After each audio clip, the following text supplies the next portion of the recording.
about how having a massive label like Frontiers, and certainly another great label in Shrapnel, backing you and backing Great White stuff? Well, it's having the belief of a company or a couple of companies that believe that what you're doing is still valid in terms of the kind of songs you're writing and the kind of records you're making, and it certainly does help you get to a point where it's much more in the forefront. Although there's been the business model has changed, and there has been a number of bands, at least new bands anyway, that are having good luck being internet sensations. For us, I think it's always going to be easier for us to have the support of a label. But I mean, there might be one day that I'm talking to you and we're talking about it being a completely released self-owned album, and I think the fan base is out there. It's just a matter of getting the message to them. But right now, I think the record company for us, since it's always worked well for us, is kind of where we should be right now. Right, folks. I'm going to read off kind of a who's who of people that Michael has worked with from an engineering standpoint in the past, from our brand of hard rock and heavy metal, Dokken, Jizzy Pearl, Jakey Lee, from a punk stalwart, Black Flag. Michael has also worked with them.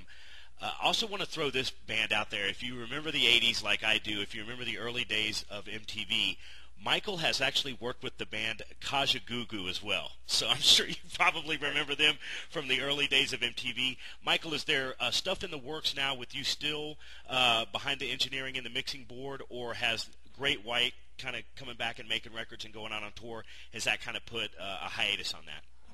Not really a hiatus per se. I think the ability to take projects on is a little bit less throughout the year, but there are slower periods of the year that I always try to line up projects with. I work quite a bit with Jack Blades and Tommy Shaw.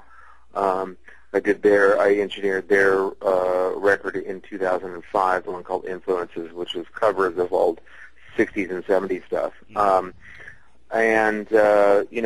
Right now, I'm real close with Mike from Shrapnel, the owner, and occasionally he'll throw me, a band to mix or do this or that.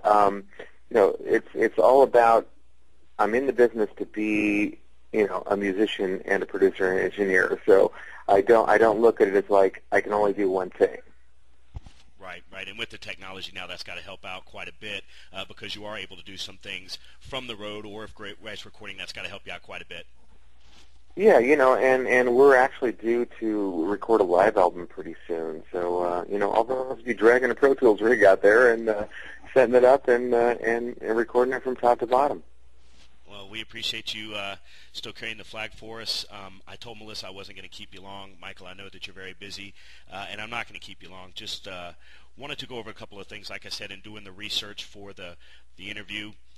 You guys, now this was last year, I understand, but I'm a big NASCAR fan. I'm from the state of North Carolina. You and Jack actually were in a food city in Bristol, Tennessee, which if you don't understand NASCAR, folks, the race in Bristol is a huge, huge event in that area of the country and for NASCAR.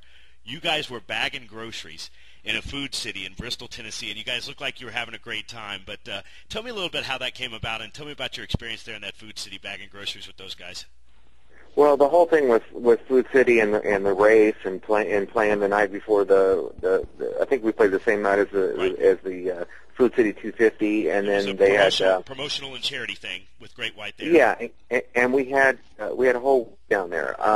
We did press, and we even did an acoustic version at a place called Bailey's, and we did an acoustic show there on one of the nights, and then we did a full-blown show. And, I mean, we met all the NASCAR cats, Kyle Busch, Dale Earnhardt Jr., we didn't get a chance to meet Jeff Gordon, but it turns out he's a huge Great White fan, so we're putting together a package to send to him. Great. Hey, Jeff, this has been a real pleasure and honor for us, and folks, I'm going to put all the links for you to find out everything about Michael Lardie and everything that's going on with Great White. Michael, like I said, this is a real pleasure and honor for us. We appreciate you sitting down with us. Can I get you for 2 seconds after we hang up, Michael? Oh, sure. Okay. All right. Hey, Mike, thanks a lot. I appreciate it. Oh, yeah. Thanks for the interest, my friend. Hey, no problem at all.